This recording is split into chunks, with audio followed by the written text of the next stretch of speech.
ونصلي ونسلم على رسول الكريم اما بعد فاعوذ بالله من الشيطان الرجيم بسم الله الرحمن الرحيم ويجعلون لما لا يعلمون نصيبا مما رزقناهم تالله لتسألن كنتم تفترون صدق الله مولانا العظيم وصدق رسوله النبي الأمين الكريم ونحن على ذلك من الشاهدين والشاكرين والحمد لله رب العالمين. جناب حمد و صلات کے بعد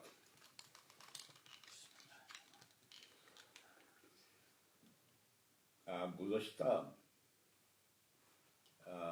2 محفلوں سے اللہ تعالیٰ کی توحید اور اس کی الوہیت کا بیان چل رہا ہے. وہ جو مشرکین کے اندر بت پرستوں کے اندر خرابیاں ہیں اللہ تعالیٰ تفصیل کے ساتھ ان کا ذکر فرما رہا ہے. پہلی بات جو میں نے پہلے بھی عرض کی وہ یاد رکھنے کی ہے کہ ہمارے اعمال جو ہیں ان کی 2 اقسام ہیں. ایک وہ اعمال ہیں کہ جن کے کرنے سے اللہ تعالیٰ نے منع کیا، ایک وہ اعمال ہیں کہ جن کے کرنے کا اللہ نے ہمیں حکم دیا. جو اللہ تعالیٰ نے ہمیں کام کرنے کا حکم دیا اللہ تعالیٰ نے ان کی خاصیات بھی بتائی ہیں کہ وہ اگر کام کرو گے، اگر نماز پڑھو گے پابندی کے ساتھ، اللہ تبارک و تعالیٰ ایک تو یہ ہے کہ تمہارے رزق کے اندر برکت فرمائے گا، تمہاری عمر کے اندر اللہ تعالیٰ برکت فرمائے گا، تمہیں اچھی صحت عطا فرمائے گا. اور فرمایا کہ نماز کا کام یہ ہے کہ وہ تمہیں بے حیائی و فحاشی کے کاموں سے روکتی ہے، لیکن اس کے لیے شرط یہ ہے نماز اس وقت تک اپنا اثر دکھائے گی کہ جب نواہی پر پہلے عمل کیا جائے. ہم جھوٹ بولنا چھوڑ دیں، غیبت کرنا چھوڑ دیں، شراب پینا چھوڑ دیں، جوا کھیلنا چھوڑ دیں، وہ سارے احکامات جو اللہ تعالیٰ نے کام ہمیں کرنے سے منع کیا ان سے رک جائیں تو اس کے بعد یہ ہوگا کہ جو اللہ نے کرنے کا حکم دیا ان کا فائدہ ظاہر ہوگا. میں نے عرض کیا تھا کہ آپ ڈاکٹر کے پاس جاتے ہیں وہ آپ کو دوائی دیتا ہے تو دوائی کے ساتھ کچھ آپ کو ہدایات دی جاتی ہیں کہ یہ دوائی کھانے سے پہلے کھانی ہے یا کھانے کے بعد کھانی ہے، اور فلاں چیز سے پرہیز کرنا ہے، فلاں چیز کو استعمال کرنا ہے، فلاں کو نہیں کرنا. اگر ہم ڈاکٹر کی ہدایات پر عمل نہیں کریں گے تو وہ دوا جو ہے اپنا اثر نہیں رکھے گی. تو ہم ڈاکٹر کو بلیم نہیں کر سکتے کہ اس نے دوائی دی اور اس نے ہم پر اثر ہی نہیں کیا. تو ضروری یہ ہے کہ سب سے پہلے ان احتیاط کو بروئے کار لانا چاہیے. تو اللہ تعالیٰ نے جو فرمایا کہ پہلے منہیات ان سے باز رہو، اپنے دل کو کفر کے شرک سے پاک رکھو. اللہ تعالیٰ کے ما سوا اللہ سے جتنے بھی بت پرستی ہیں جو کچھ ہے ان سے اپنی برات کا اظہار کرو، پھر اللہ کی طرف توجہ فرماؤ تو یقیناً اس کے فوائد تمہیں حاصل ہوں گے. یہی وجہ ہے کہ آپ کلمہ طیبہ کو دیکھیں کہ یہ الا اللہ سے شروع نہیں ہوتا، اللہ سے شروع ہوتا ہے. سب سے پہلے ہم نے ما سوا اللہ سے برات کا اظہار کرنا ہے، پہلے اس کی نفی کرنی ہے، اس کے بعد پھر اللہ تعالیٰ کے وجود کا، اس کی توحید کا اقرار کرنا جب مفید ہے.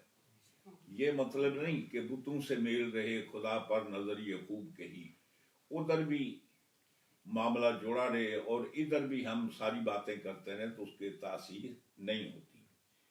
اب اللہ تعالیٰ مشرکین مکہ یا جتنے مشرکین ہیں ان کی خرابیوں کو بیان کرتے ہوئے اللہ تعالیٰ ارشاد فرماتا ہے، فرمایا کہ ہم یہ زندگی کس نے عطا فرمائی؟ یہ ہم نے دی ہے. یہ جو آپ کے پاس وقت ہے اللہ تعالیٰ فرماتا ہے یہ ہم نے دیا ہے. تمہارے پاس جو دولت و مال و متاع ہے وہ ہم نے دیا ہے. تمہاری فصلیں اگتی ہیں تو ہماری برکت سے، تمہارے کاروبار میں ترقی ہوتی تو ہماری برکت سے. لیکن اب ہوتا یہ ہے کہ وہ لوگ جو پرستی کرتے ہیں وہ کیا کرتے ہیں، وہ یجعلون یعنی اختیار کرتے ہیں. کیا اختیار کرتے ہیں یا بناتے ہیں؟ اہل مشرکون مشرک وہ کیا کرتے ہیں، لما لا یعلمون یعنی ان لوگوں کے لیے وہ ہمارا دیا ہوا مال ان لوگوں کی طرف منسوب کرتے ہیں، ان کے لیے صرف کرتے ہیں کہ جن کے بارے میں وہ جانتے ہی نہیں ہیں کہ وہ ان کو نہ نفع دے سکتے نہ نقصان دے سکتے. تو ارشاد ہوتا ہے وَيَجْعَلُونَ یعنی مطلب یہ ہے کہ بناتے ہیں، کرتے ہیں، اختیار کرتے ہیں. کون؟ مشرک. کیا کرتے ہیں؟ لما لا یعلمون یعنی ان کے لیے اختیار کرتے ہیں کہ جن کے بارے میں وہ جانتے تک نہیں ہیں. کیا نہیں جانتے؟ کہ انہا لا تضر ولا تنفع کہ جن کے لیے وہ نذرانے پیش کرتے ہیں، جن کے لیے یہ معلومات پیش کرتے ہیں، وہ نہ ان کو نفع نہ نقصان پہنچا سکتے ہیں نہ نفع پہنچا سکتے ہیں. اور وہ کیا ہے؟ وہی الاسنام اور وہ کیا ہے؟ وہ بت ہیں جن کی وہ پوجا کرتے ہیں. چاہے وہ بندہ کسی درخت کی پوجا کرے، دریا کی پوجا کرے، آگ کی پوجا کرے، یا آئیڈل بنا کر ان کی پوجا کرے، یا وہ شمس و قمر کی پوجا کرے، ستاروں کی پوجا کرے، جس کی بھی کرے جی، وہ سارے کے سارے اصنام ہیں. ہر ما سے اللہ کہ جس کی انسان پوجا کرے اور اللہ کے ساتھ شریک کرے، اللہ تعالیٰ کا ساجی کرے اور یہ سمجھے کہ جس طریقے سے اللہ کام کرتا ہے وہ بھی ویسے ہی کرتے ہیں، تو فرمایا کہ پھر کیا ہوتا ہے؟ ان کو شریعت مطالعہ کی زبان میں اصنام کہتے ہیں، جو جمع صنم کی بت. اب کرتے کیا ہے؟ نصیبا مما رزقناہم ہم نے جو رزق دیا ہے نا اس میں ایک حصہ ان کا مقرر کرتے ہیں. یعنی ہم نے جو ان کو کھیتی باڑی کے ذریعے ہم نے رزق پہنچایا، کاروبار کے ذریعے پہنچایا، وہ کیا کرتے ہیں کہ اس میں سے ایک حصہ بتوں کے لیے مخصوص کرتے ہیں، ان پر چڑھاوا کرتے ہیں.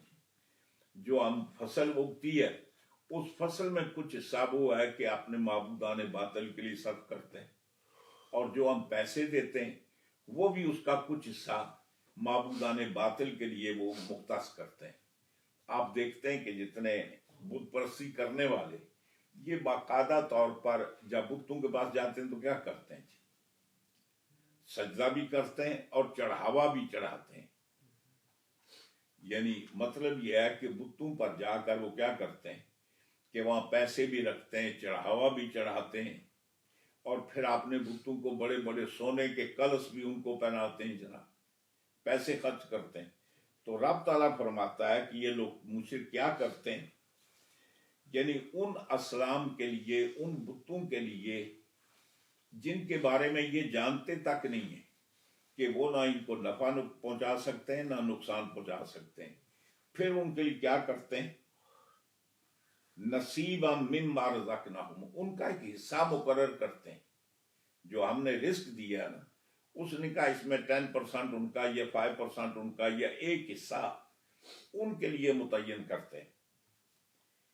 اور وہ حصہ کس سے مقرر کرتے ہیں؟ من الحرث سے، کھیتی باڑی جو باغات میں اگتا ہے، وہ پھلوں کی صورت میں ہو یا مطلب ہے کہ کسی صورت میں بھی جو ہمارے کھانے پینے کے لیے کام آتے ہیں، والانعام اور جو ہم ان کو جانور دیتے ہیں، بکریاں بھیڑیں سب کچھ، تو ان بکریوں بھیڑوں کو بھی جا کر وہ کیا کرتے ہیں کہ اپنے جو آستھان ہیں وہاں جا کر ان کو بطور منت کے چڑھاتے ہیں، بطور نظر کے پیش کرتے ہیں.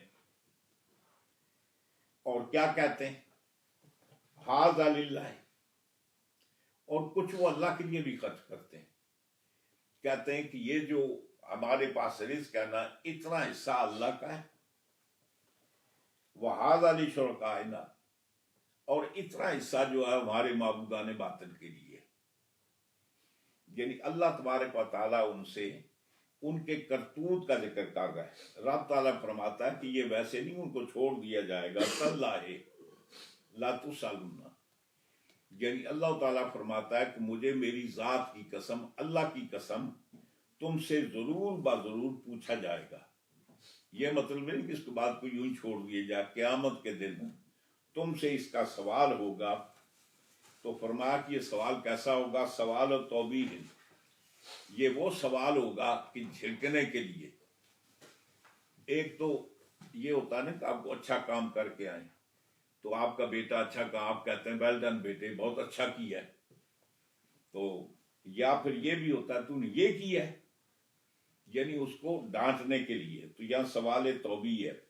وفی التفات عن الغیبت، اور اس کے اندر بھی التفات ہے. جیسے گزشتہ نشست میں میں نے عرض کیا تھا کہ عام طور پہ ایسے ہوتا ہے کہ گفتگو کا رخ بدل دیا جاتا ہے.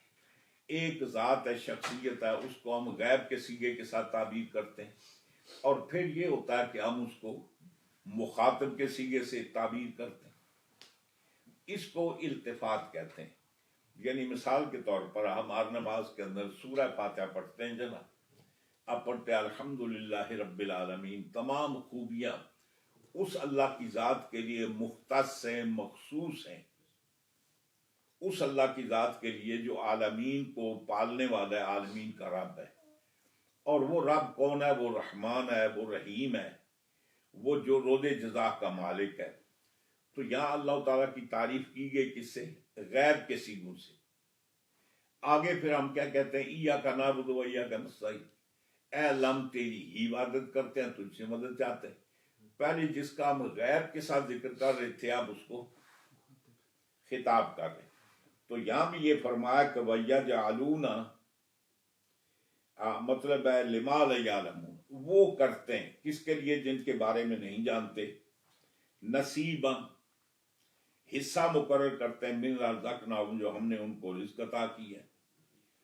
تو منافقین کا ذکر غیب کے صیغوں سے کیا گیا ہے. اب یہاں خطاب اللہ فرما رہا ہے تاللہ لتسألن، اللہ کی قسم تم سے ضرور بضرور پوچھا جائے گا. پہلے غیب کے صیغوں کے ساتھ، اب خطاب کے ساتھ خطاب ہوتا ہے. اور کیا پوچھا جائے گا؟ کنتم تفترون، اما کنتم تفترون، جو کچھ تم مجھ پر افترا باندھتے تھے، بہتان تراشی کرتے تھے. بہتان کے معنی یہ بھی ہوتے ہیں کہ جو کام آپ نے نہیں کیا. کوئی آدمی کہے کہ فلاں آدمی نے یہ کام کیا ہے، تو یہ کیا ہے؟ یہ افترا ہے، یہ بہتان ہے. تو وہ یہ کہتے ہیں کہ یہ اللہ تعالیٰ نے ہمیں حکم دیا ہے کہ ہم ان بتوں کو بھی راضی رکھیں، یہ بھی اس نے مقرر کیے ہوئے. اور چنانچہ مشرکین مکہ سے جب پوچھا جاتا ہے کہ تم ان کی پوجا کیوں کرتے ہو، وہ کہتے ہیں کہ ہم اس لیے پوجا کرتے ہیں الا لیقربنا زلفیٰ، ہم کو ان کو خدا نہیں سمجھتے، ہم تو یہ سمجھتے ہیں کہ ان کی وجہ سے ہمیں اللہ کا قرب حاصل ہوگا، یہ اللہ تک کی راہ پہنچنے کا وسیلہ ہے، اللہ کی بارگاہ میں ہمیں پہنچا دیتے ہیں. یہ تذکرہ ہے. ان آیات کو بالخصوص خوارج، وہابیہ، دیابنا، یہ ان آیات کو اولیاء اللہ پر، انبیاء پر منسوب کرتے ہیں. ظاہر بات ہے کہ ہم یہ کہتے ہیں کہ ہم مزارات پر جاتے ہیں یا نہیں، پیسے رکھتے ہیں یا نہیں. وہ پیسے ہمیں کس نے دیے ہیں؟ اللہ نے دیے نا. ہمارے یہ ہوتا ہے کہ فصل اگتی ہے تو ہمارے یہ رواج عام طور پہ یہ ہے، جب فصل اگتی ہے تو ہم اس میں سے کچھ نہ کچھ حصہ 11ویں شیف کے لیے دیتے ہیں.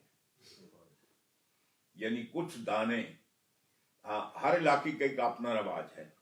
کچھ جب فصل نہیں اگتی ہے تو پہلی فصل میں کچھ حصہ ہم سرکار غوث پاک کی نیاز دیتے ہیں. اب جب ہمارے یہاں کو بھینس یا گائے بیاتی ہے، اس کے یہاں بچہ ہوتا ہے، پہلا دودھ دیتی ہے، تو پھر ایک ڈنگ کا دودھ ہم سرکار غوث پاک کی نیاز کے لیے پیش کرتے ہیں جناب. اسی طریقے سے ہم یہ کرتے ہیں کہ بزرگان دین کے پاس جا کر نذرانہ پیش کرتے ہیں.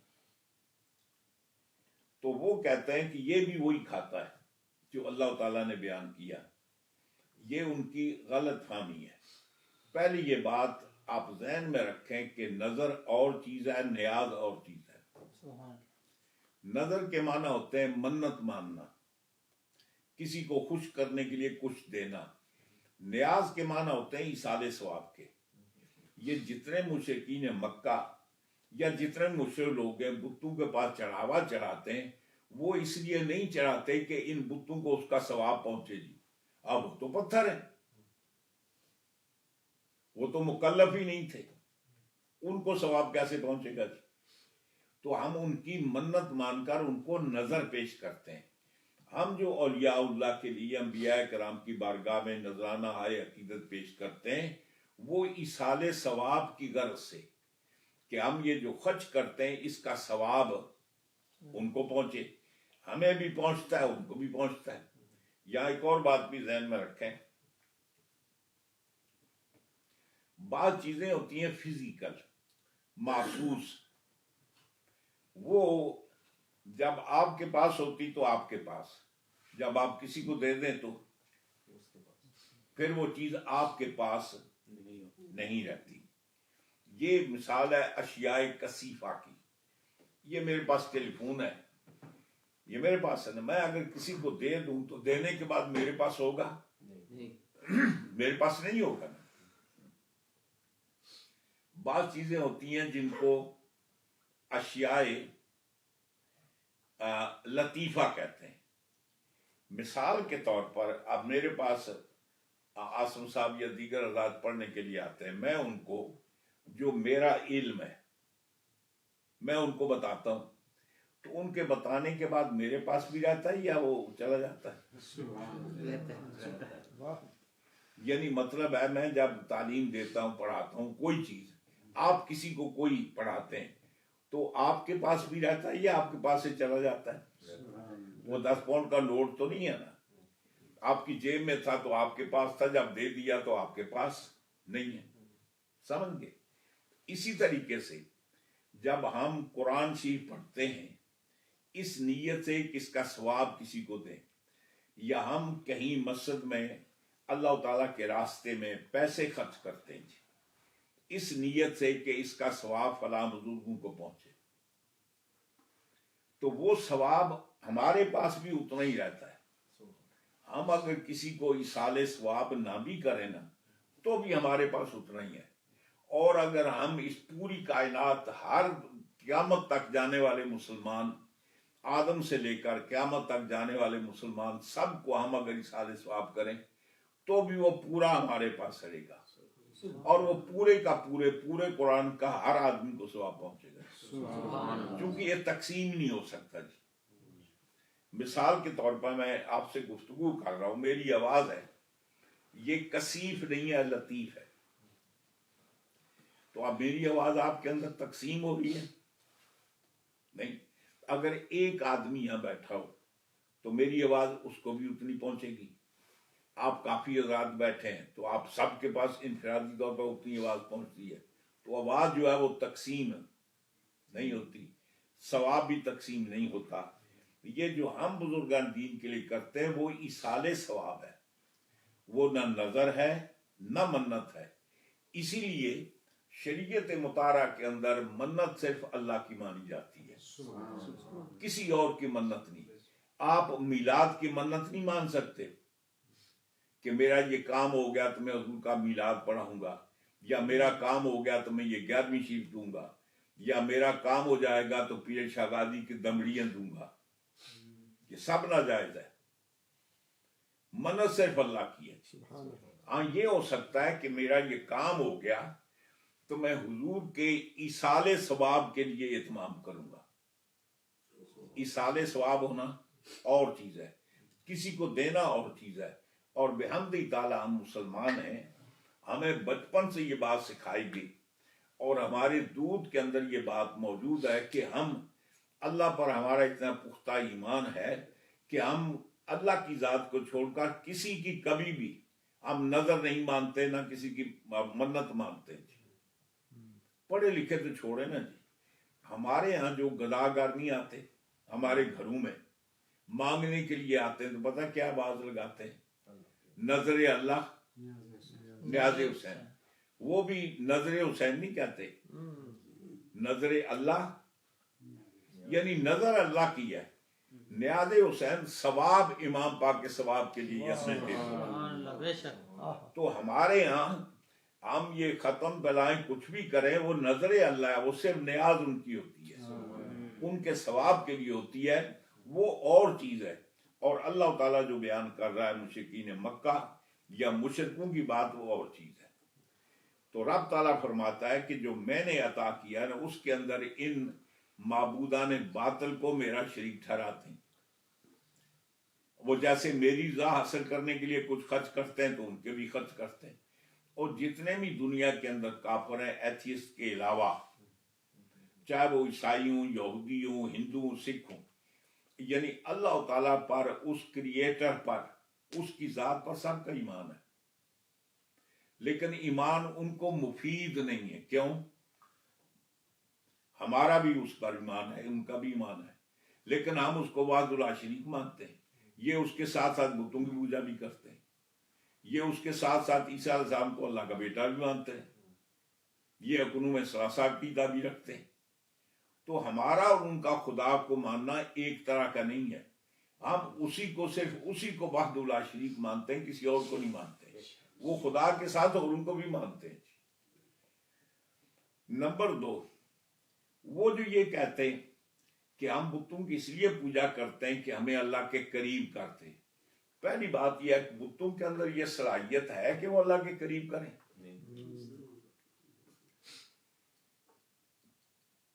کہتے ہیں کہ ہم نبی اور رسولوں کا وسیلہ مانتے ہیں، وہ مشرکین مکہ بھی تو وسیلہ مانتے تھے۔ بھائی ہم رسولوں کا وسیلہ مانتے ہیں، بتوں کا نہیں مانتے۔ پہلی بات یہ ہے، یہ جو لفظ وسیلہ ہے، ایک تو وسیلہ اس درجے کو کہتے ہیں، اس مقام کو کہتے ہیں، مقام محمود، جو قیامت کے دن اللہ تعالیٰ حضور کو مرتبہ عطا فرمائے گا، جس کے لیے ہم ہر اذان کے بعد دعا نہیں مانگتے، اللہم رب هذه الدعوۃ التامۃ آت محمدا الوسیلۃ وسیلہ والفضیلہ، وسیلہ یعنی حضور کو وہ وسیلہ والا مقام عطا فرما کہ جس کا تو نے اپنے محبوب سے وعدہ کیا۔ تو وسیلہ اس مقام کا نام بھی ہے جو قیامت کے دن اللہ تعالیٰ حضور کو عطا فرمائے گا۔ اور وسیلے کے معنی ذریعے کے بھی ہوتے ہیں، یعنی کسی کی بارگاہ تک پہنچنے کے ذریعہ بھی۔ اللہ تعالیٰ ارشاد فرماتا ہے یا ایھا الذین آمنوا اتقوا اللہ وابتغوا الیہ الوسیلہ، یا ایھا الذین آمنوا، یا ایھا الذین آمنوا اتقوا اللہ، اے ایمان والو اللہ کا تقوی اختیار کرو، اور کیا کرو؟ وابتغوا الیہ الوسیلہ، اور اللہ کی طرف وسیلہ بھی تلاش کرو۔ اب کلام پاک میں دیکھیں، اتقوا اور وابتغوا، اس کے درمیان واو موجود ہے، اس کا مطلب یہ ہے کہ وسیلہ اور ہے، تقوی اور ہے۔ اب تقوی کے اندر سارے اعمال آگے، اوامر بھی آگے، نواہی بھی آگے، معروف بھی آگے، منکر بھی آگے، کیونکہ تقوی کے معنی یہ ہیں کہ ما سوی اللہ سے بچنا اور اللہ سے ڈرنا۔ یعنی اس کا معنی یہ ہے کہ ہر اس چیز سے بچنا جس سے اللہ نے منع کیا ہے، اور ہر اس چیز کو بجا لانا جس کو بجا لانے کا اللہ نے حکم دیا ہے۔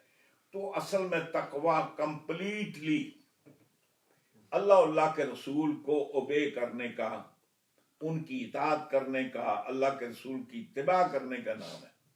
یہ تو کمپلیٹ ہو گیا۔ آگے اللہ تعالیٰ فرماتا ہے وابتغوا، اور تلاش کرو۔ تو یہ جو واو آتی ہے نا، جیسے ہم اردو میں اور کہتے ہیں، انگریزی میں اینڈ کہتے ہیں، تو اب جب ہم اور کا لفظ استعمال کرتے ہیں، مثال کے طور پر میں کہتا ہوں کہ میرے پاس بابر صاحب اور وقار صاحب آئے، تو بابر وقار ایک ہی ہیں یا مختلف ہیں؟ او کے ساتھ اور جب لفظ استعمال کرتے ہیں تو اس کا معنی ہے کہ دونوں ایک نہیں ہیں، دونوں کیا ہیں؟ مختلف ہیں۔ تو واو جو آتی ہے بنیادی طور پر تغایر کے لیے، معطوف اور معطوف علیہ میں تغایر ہوتا ہے، اور واو جمع کے لیے بھی آتی ہے، یعنی دو متغیر چیزوں کو جمع کرنے کے لیے۔ مثلا میں کہتا ہوں میرے پاس وقار صاحب اور بابر صاحب آئے، اب دونوں کے آنے کو جمع کیا، بس دونوں ایک نہیں آئے جی، لیکن واؤ نے یہ بھی بتایا کہ وقار اور ہے، بابر اور ہے۔ تو رب تعالیٰ فرماتا ہے کہ اتقوا اللہ وابتغوا الیہ الوسیلہ، اللہ سے ڈرو اور وسیلہ تلاش کرو۔ اس کا مطلب ہے کہ ہمارے اعمال وسیلہ نہیں ہو سکتے جی، یقیناً اللہ کی رضا کے، اللہ کے حکم کو بجا لانا ہے، اللہ قرب کا مطلب ہے کہ وجہ بن سکتے ہیں، لیکن جو اللہ نے جو کہا نا وسیلہ تلاش کرو وہ نہیں ہے۔ وسیلہ کس کو کہتے ہیں؟ مثال کے طور پر وسیلہ سیڑھی کو بھی کہتے ہیں۔ اب مکان چھت کے اوپر آپ چڑھنا چاہتے ہیں تو بیچ میں آپ زینہ لگائیں گے، سیڑھی لگائیں گے، تو اس کے بغیر آپ نہیں چڑھ سکتے، لیکن اتریں گے تو کیسے؟ وہ بھی اسی سے، یعنی سیڑھی کے ذریعے چھت پر چڑھیں گے اور سیڑھی کے ذریعے ہی آپ اتریں گے۔ یہ مطلب نہیں ہے کہ چڑھنے کے لیے آپ سیڑھی لگا دیں اور اترنے کے لیے ہٹا دیں اس کو، تو پھر کیا ہوگا؟ کدھر تجربہ کر کے دیکھنا چھلانگ لگا کے، یہ لتاں نہ ٹوٹیاں تھے۔ اب سوال ایک پیدا ہوتا ہے، وہ یہ ہے، میں وسیلے کی تشریح کرنا چاہتا ہوں۔ اللہ تعالیٰ کسی کا محتاج ہے؟ واحد اللہ کی ذات ہے، اسے کسی شے کی ضرورت نہیں، کسی کا محتاج نہیں۔ وہ ذات ہے قل هو اللہ احد، وہ ایک ہے، تنہا ہے، یکتا ہے۔ اور اللہ الصمد، وہ بے نیاز ہے، کسی کا نیاز مند نہیں، نہ اس کو کسی بیٹے کی ضرورت ہے، نہ بیٹی کی ضرورت ہے، نہ بیوی کی ضرورت ہے، نہ کسی فرشتے کی، کسی کی بھی ضرورت نہیں۔ اب اس کائنات کو اللہ نے پیدا کیا نا، تو پیدا کرنے سے پہلے اللہ تعالیٰ اکیلا تھا نا، جس کی کوئی لمٹ نہیں۔ مخلوق کی تخلیق کی تو بگننگ ہے نا، اللہ تعالیٰ کی بگننگ تو ہے ہی نہیں، اس کو کسی لمٹ میں تو شمار کر نہیں سکتے۔ حضور فرماتے ہیں وَقَانَ اللَّهُ لَمْ يَكُنْ مَعَهُ شَيْءٌ، اللہ تھا، اللہ کے سوا۔ اب اگر اللہ محتاج ہوتا کسی کا، تو وہ جو لانگ ٹائم، جس کو ہم ٹائم سے بھی تعبیر نہیں کر سکتے، ان ساری چیزوں کے بغیر تھا، تو اس کا مطلب اللہ کو ان کی ضرورت نہیں ہے۔ فرشتے اللہ نے بعد پیدا کیے، اس کا مطلب اللہ تعالیٰ فرشتوں کا بھی ضرورت مند نہیں ہے۔ انسانوں کو پیدا کیا، نبی رسول پیدا کیا، اللہ کسی کا محتاج نہیں۔ نہ محتاج ہوتے ہوئے اللہ نے مخلوق کو پیدا کیا۔ جو کام اللہ نے فرشتوں کے ساتھ کیا وہ ہمارے ساتھ بھی کر سکتا تھا یا نہیں؟ بھائی وہ پیچھے گزر چکا نا، یا فالونا ما یؤمرون، فرشتے وہی کرتے ہیں جو اللہ اس کو حکم دیتا ہے جی۔ اللہ تعالیٰ نے فرشتوں کے اندر پروگرام کر دیا تھی، اب اس پروگرام کے علاوہ وہ آگے پیچھے ہو ہی نہیں سکتے۔ اللہ تعالیٰ چاہتا تو فرشتوں کی طرح ہمارے اندر بھی عصمت کو پروگرام کر دیتا جی، پھر ہماری طرف نہ کسی نبی بھیجنے کی ضرورت تھی، نہ کوئی رسول بھیجنے کی ضرورت تھی۔ جیسے فرشتے ہما وقت اپنے کام کے اندر مصروف ہیں، ہم بھی رہتے ہیں۔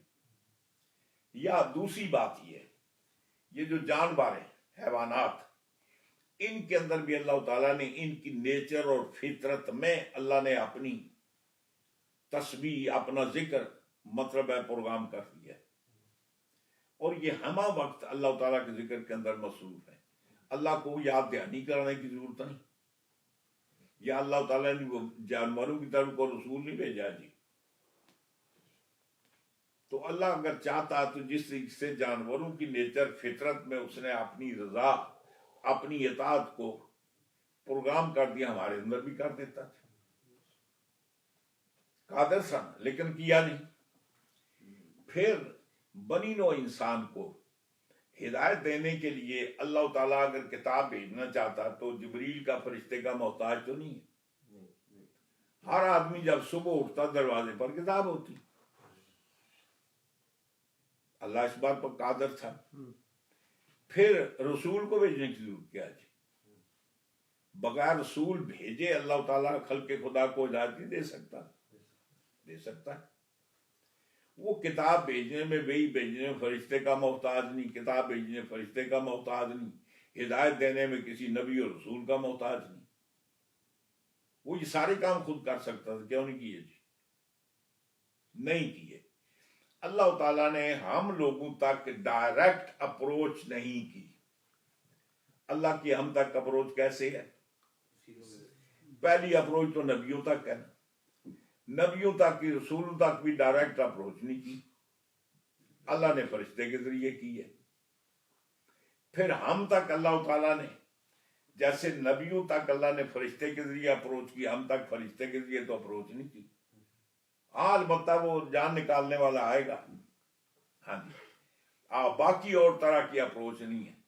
پھر اللہ تعالیٰ نے نبی اور رسول خلق خدا کو ہدایت دینے کے لیے بھیجے، ان کے ذریعے ہم تک اپروچ کی ہے. سمجھ گئے نا؟ اب جب صحابہ کرام کسی تکلیف کا شکار ہوتے تو کس کے پاس جاتے؟ حضور کے پاس جاتے.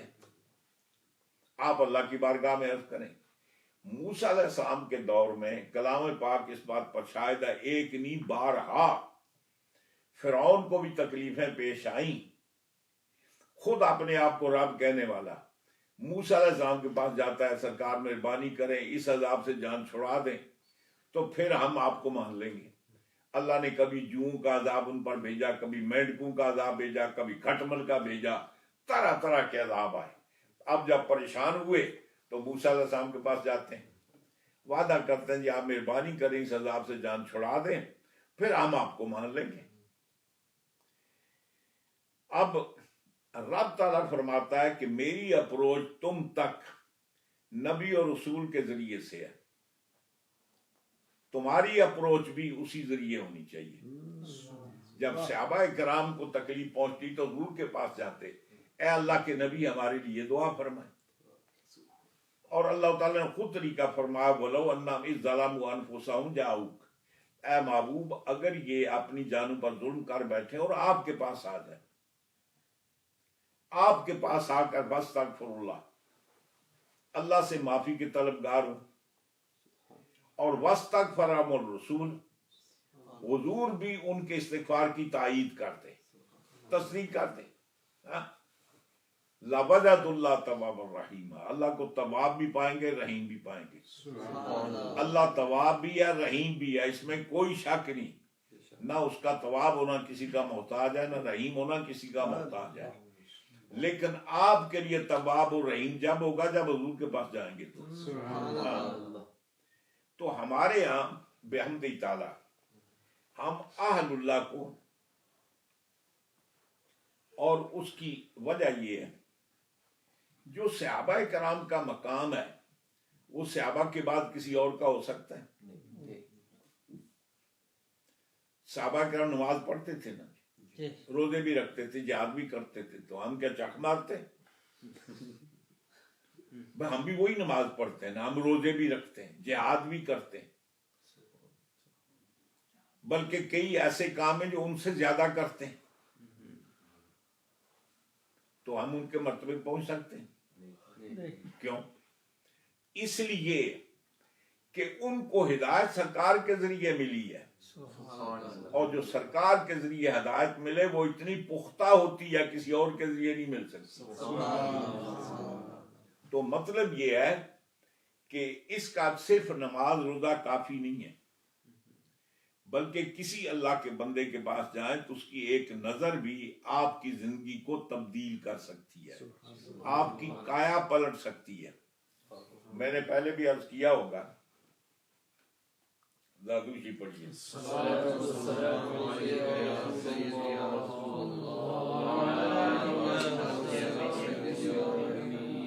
سلسلہ عالیہ چشتیہ کے بہت عظیم بزرگ ہیں حضرت فضیل بن عیاض. مطلب ہے کہ تقریباً آپ کا مقام جو ہے وہ اتباع تابعین میں سے. آپ ڈاکو تھے، پھر ڈاکو کے سردار بن گئے. تو ڈاکو کیا کرتے ہیں؟ چوری لوٹتے ہیں لوگوں کو، چوری اور ہوتی ہے. تو لوگوں کو لوٹتے ہیں بندوق کے زور پر، چاقو دکھا کر، تلوار دکھا کر، ڈنڈے دکھا کر مال لوٹ لینا۔ تو ان کا کاروبار ذریعہ معاشی یہی تھا جی۔ ایک پورا گروپ بنایا ہم، اور پرانے دور میں یہ ہوتا کہ لوگ دور دراز جنگلوں میں آگے پیچھے سفر کرتے، گاڑیاں موٹریں وغیرہ تو ہوتی نہیں، تو قافلے کی صورت میں سفر کرتے کہ چلو ہم یکجاؤ کر کریں گے تو ہو سکتا ہے کوئی کا دکا ڈاکو ہے تو ہم اپنا دفاع کر سکیں۔ حضرت فضیل بن عیاض وہ ڈکیتی کرتے کرتے ترقی کر گئے، آپ ڈاکوں کے سردار بن گئے۔ پھر آپ کو ڈکیتی ڈاکہ مارنے کی ضرورت نہیں، آپ نے چیلے رکھے ہوئے تھے، وہ لوگوں کو لوٹ کر لاتے، آپ اس میں اپنا حصہ بھی نکالتے اور ان کے درمیان بھی تقسیم کرتے۔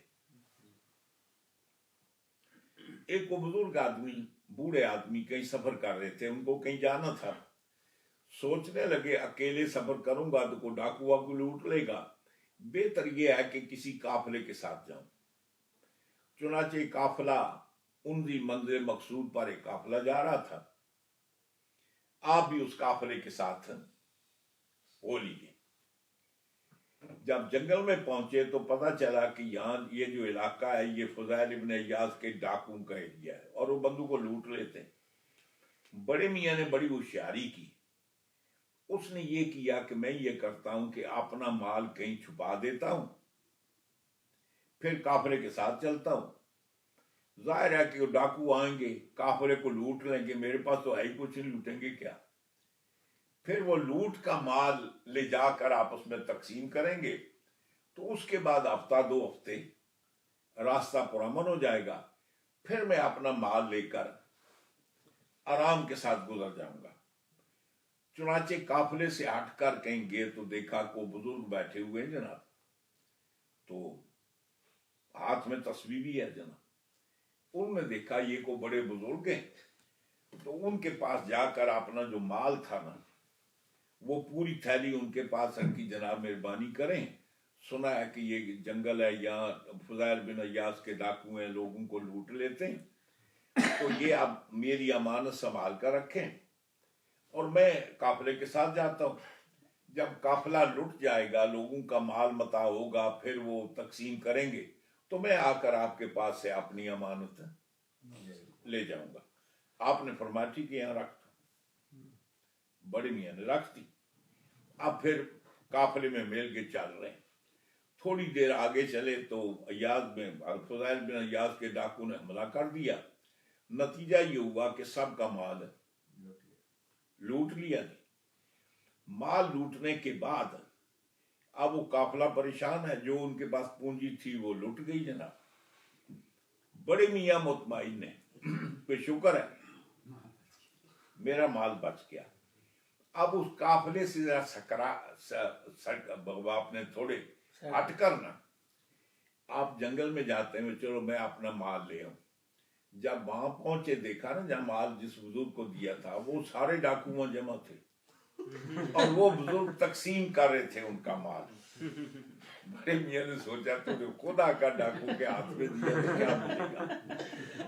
یہ ہوا کہ خاموشی کے ساتھ واپس جانے لگے۔ فضیل ابن عیاض نے بڑے میاں کو دیکھ لیا، فرمایا بڑے میاں کہاں جا رہے آؤ۔ وہ آئے تو اس نے کہا کہ واپس کیوں گے؟ اس نے کہا کہ واپس جانا تھا جب خود ہم نے اپنا مال ڈاکو کے ہاتھ میں دے دیا تو کیا ملے گا؟ فرمایا فضیل ابن عیاض ڈاکو ضرور ہے، بددیانت نہیں ہے، تمہارا مال وہ پڑا لے جاؤ۔ بابے نے جناب وہ مال اٹھانے سے پہلے مسکرا اٹھا جی، ہنسا۔ اس نے کہا بڑے میاں ہنستے کیوں، مال مل گیا؟ فرمایا نہیں۔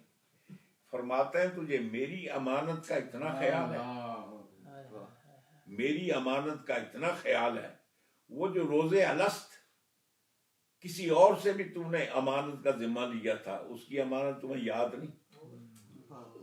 بس بابے کی ایک بات نے وہ اثر کیا کہ فضیل ابن عیاض نے ڈاکو نے کہا کہ سب کو بلاؤ، جتنا مال تھا یہ مال پڑا، جس جس کا اپنا لے جاؤ، آج کے بعد میں ڈکیتی نہیں کروں گا، توبہ کر لی۔ نتیجہ یہ ہوا کہ آج فضیل ابن عیاض کون ہے؟ سارے چشتیوں کے امام ہیں۔ بڑے بڑے چشتی ان کے خادم اور غلام ہیں، ان سے فیض پایا، تو اب ان کو یہ ترقی کیسے ملی جی؟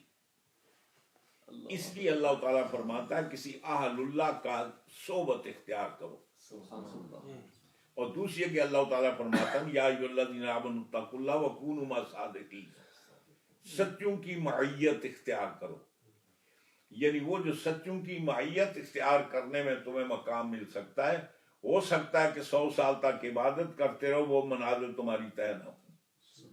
اور اس لیے حضرت عارف رومی رحمۃ اللہ علیہ فرماتے ہیں نا کہ یک زمانہ صحبت با اولیاء بے طرح 100 سالہ طاعت بے ریا، فرماتے ہیں کہ 100 سال بغیر نمود و نمائش کے خلوص کے ساتھ عبادت کی جائے وہ رنگ نہیں لا سکتی جو ممکن ہے ایک لمحہ کسی اللہ والے کے پاس جا کر بیٹھیں تو ایک لمحے میں آپ کی تقدیر بدل جائے، وہ جو اثر کر سکتا ہے۔ اور اسی لیے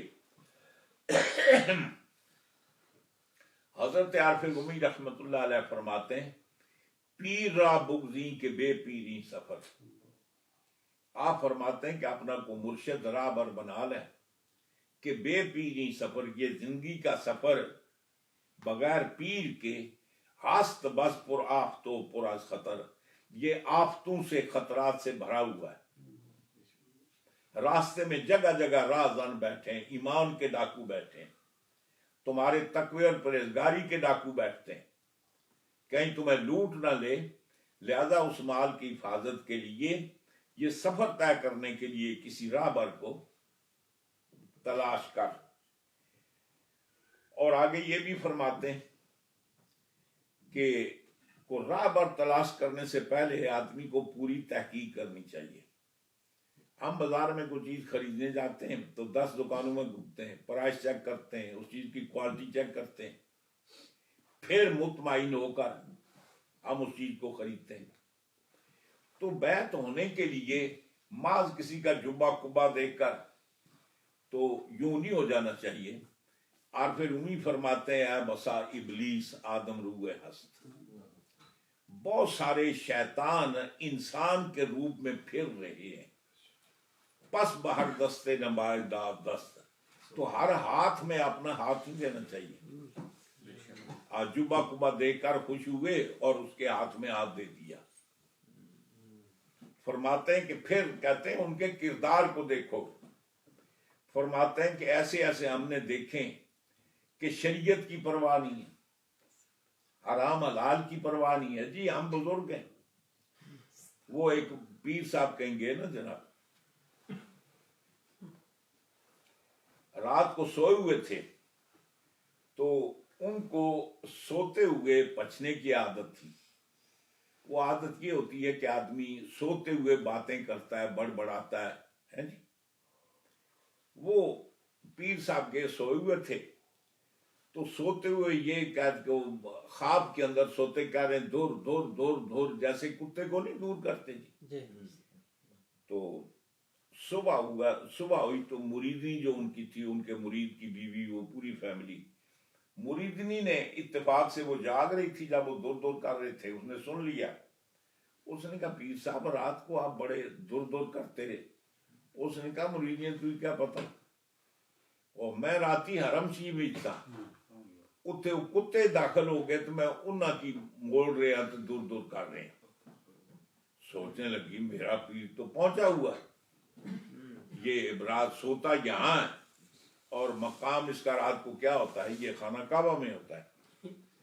صبح اس نے روٹی پکائی، مرید تھے، ان پیر صاحب کے ساتھ خلیفے بھی تھے، چاول پکائے اور یہ کیا کہ وہ جتنی گھی یا مکھن جو تھا نا وہ چاولوں کے نیچے ڈالا، اوپر چاول ڈال دیے اور شکر وغیرہ بھی نیچے ڈال دی۔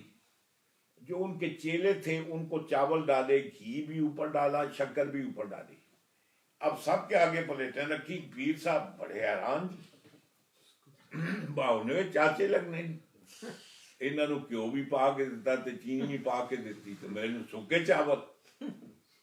آگے بڑھ کر اس نے جناب وہ پلیٹ اٹھا لی، اس نے کہا آپ بھی تشریف لے جائیں اور آپ کے چیلے بھی جائیں، آپ رات کو یہاں ٹھہر دیکھتے ہوئے آپ مکہ معظمہ کے کتے بھونگ کو دور کر سکتے ہیں، ان کو دیکھ سکتے ہیں، تو یہ چاولوں کے نیچے آپ کو گھی شکر نظر نہیں آئے اگر اتنے آپ ولی ہیں؟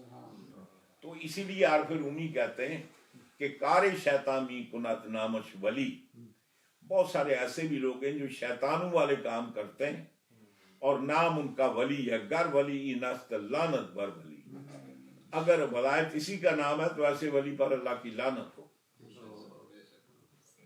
اور وہاں ایک اور بھی عارف رومی بات فرماتے ہیں، کہتے ہیں کہ کم کسے زبدال حق آگاہ شد، جملہ عالم زی سبب گمراہ شد۔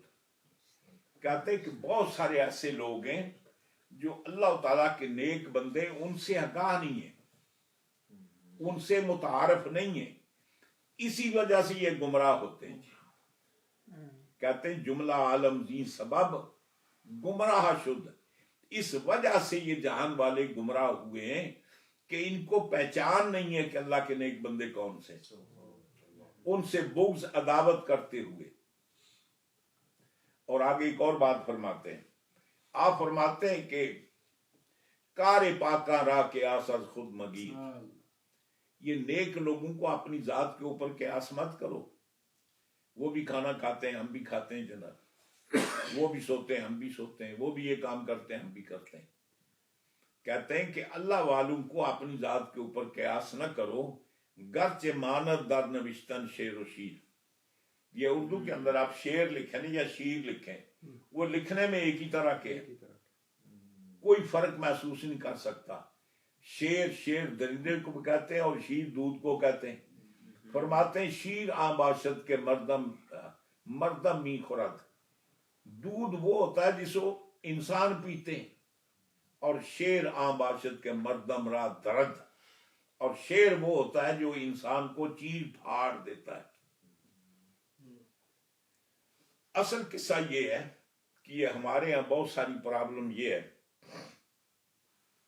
یہ آج کل ٹی وی پر اکثر بیچتا سنتے نا، وہ ایک مثال کے طور پر وہ ایک آوارہ گرد جیرم کا ہے، وہ کہتا ہے کہ یہ تے بابے تو کوئی شے ہی نہیں، محمد علی مرزا، وہ تو کیا شے ہے جی، یعنی مطلب بابے سے مراد کیا ہے؟ حضرت داتا علی اجمیری، حضرت خواجہ معین الدین چشتی اجمیری، حضرت بابا فرید گنج شکر، حضرت غوث پاک، یہ اولیاء اللہ کہ جنہوں نے خلق خدا تک ہدایت کو پہنچایا۔ اور پتہ ہے داتا کون ہے؟ علامہ اقبال کہتے ہیں خاک پنجاب از دم او زندہ شد، یہ پنجاب کے اندر جو مسلمان ہیں نا، یہ داتا کی کمائی ہے۔ اور میرے خواجہ ہندوستان میں جاتے ہیں 90 لاکھ غیر مسلم ہندوؤں کو حلقہ بگوش اسلام کیا۔ یہ وہ لوگ، غوث پاک کی شخصیت وہ ہے کہ ایک ایک دن میں ہزاروں کی تعداد میں لوگ آتے اور گمراہی سے توبہ کرتے، اگر کافر آتے تو مسلمان ہو کر جاتے، یعنی وہ شے ہی کوئی نہیں، اور تو بڑی شے، وہ مطلب ہے کہ نہ پڑھیا نہ پات بن بیٹھا علماء، ایک دن کسی درسگاہ کے اندر زانو تلمس طے نہیں کیا، اردو کی کتابیں پڑھ پڑھ کر، ترجمے پڑھ پڑھ کر بڑا سکالر بن گیا جناب۔ اور ایسے آدمی پھر ذلیل بھی ویسے ہی ہوتے ہیں، جب وہ تقریر کرتا ہے وہ قیامت تک کی مہلت ہے، وہ قیامت تک کی مہلت چھوڑنا، وہ کل دن کو تیرے دروازے پر 5 گھنٹے ایک بندہ گیا وہ آ میرے ساتھ گفتگو کر لے، وہاں سے تیری ضرورت نہیں ہوئی، مہلتیں دے رہا قیامت تک کی۔ تو عرض کرنے کا مقصد یہ ہے کہ فرق کرنا چاہیے، ہم جو آل اللہ کو اللہ تعالیٰ کا بزرگ، اللہ کا ولی مانتے ہیں، ان کے ذریعہ کہ ان کے پاس جائیں گے، ہو سکتا ہے ایک لمحے کے لیے ہماری کایا پلٹ جائے۔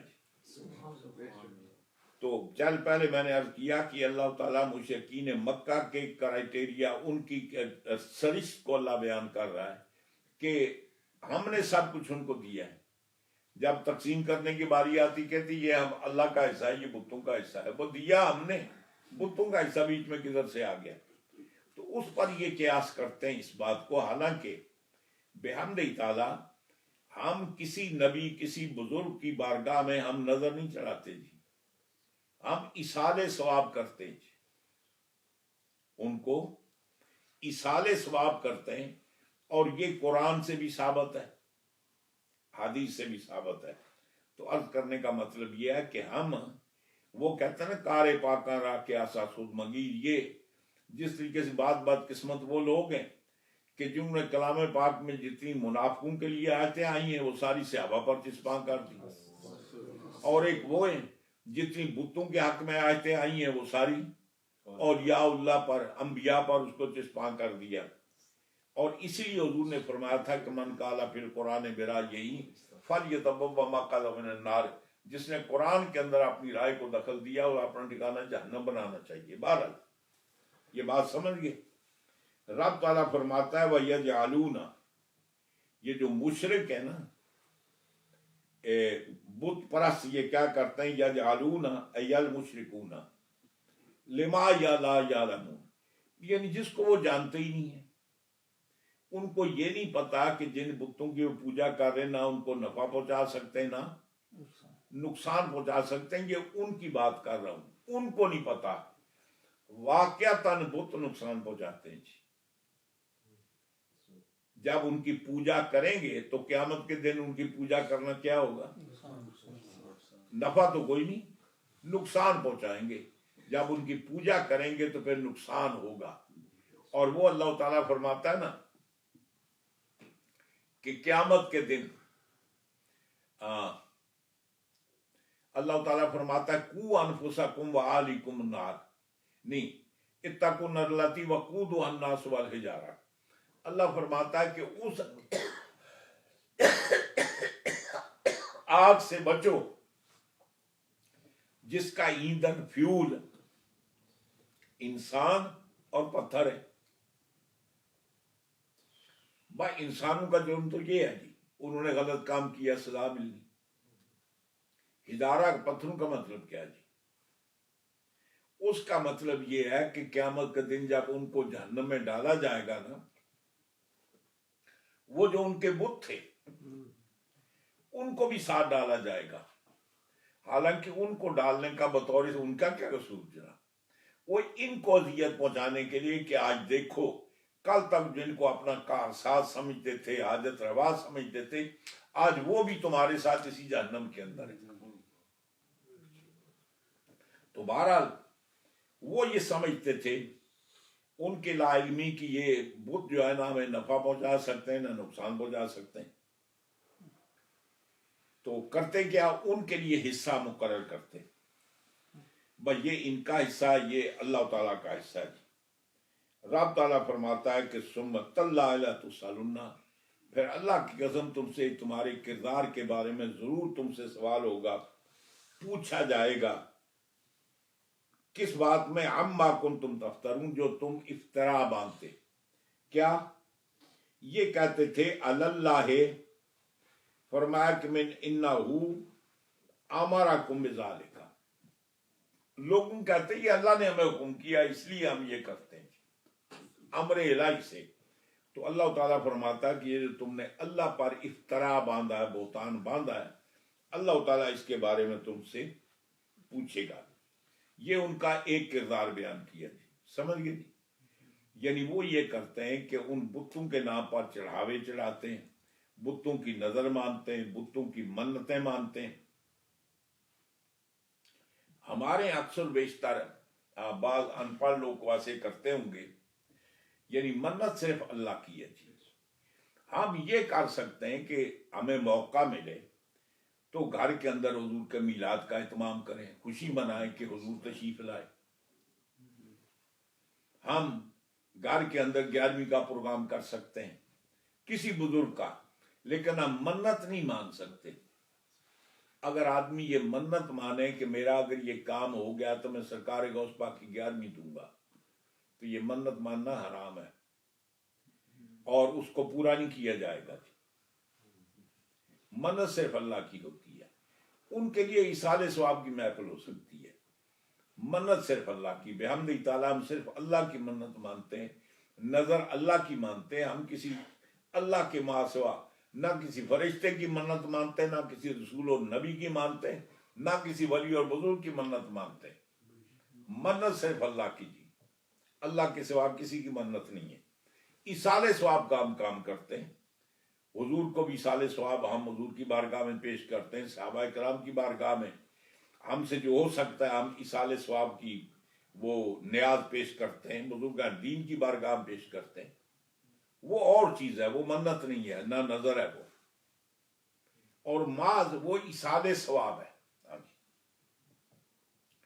آگے ایک اور برائی کا اللہ تعالیٰ نے ان کا ذکر کیا ہے، وہ پتہ کیا ذکر فرمایا؟ اللہ تعالیٰ ارشاد فرماتا ہے وَيَجْعَلُونَ لِلَّهِ الْبَنَاتِ۔ جس طریقے سے یہاں اللہ تعالیٰ مشرکین مکہ کا ذکر کر رہے ہیں، جس طریقے سے عیسائی کیا کرتے ہیں، وقالت اليہود عزیر ابن وقالت النصارى مسیح ابن اللہ، یعنی نصارہ یہ کہتے ہیں کہ عیسیٰ اللہ کے بیٹے ہیں، وقالت اليہود عزیر ابن اللہ، اور یہودی کہتے ہیں کہ عزیر علیہ السلام اللہ کے بیٹے ہیں۔ اسی طریقے سے مشرکین مکہ کیا تھے کہ یہ فرشتے اللہ کی بیٹیاں، ان کو اللہ تعالیٰ کی بیٹیاں مانتے، اور اسی طریقے سے باقی لوگ یہ کرتے ہیں کہ اصنام پرستی بت کی پوجا کرتے ہیں۔ تو رب تعالیٰ ان کی اس خرابی کو بیان کر رہا ہے، اور بالخصوص یہاں مشرکین مکہ کا ذکر ہو رہا ہے۔ اور یہ جو جن لوگوں کا عقیدہ تھا نا کہ فرشتے اللہ کی بیٹیاں ہیں، وہ سارے عرب سارے قریش نہیں، ان کے اندر دو طبقے، بنو کنانہ اور بنو خزاع۔ سارے بنو کنانہ کا عقیدہ وہ یہ کہتے ہیں کہ فرشتے کیا ہیں؟ اللہ کی بیٹیاں ہیں۔ بنو خزاع بھی کہتے ہیں اللہ کی بیٹیاں ہیں۔ اچھا کہ بیٹیاں بیٹا کیوں نہیں، فرشتے بیٹیاں کیوں ہیں؟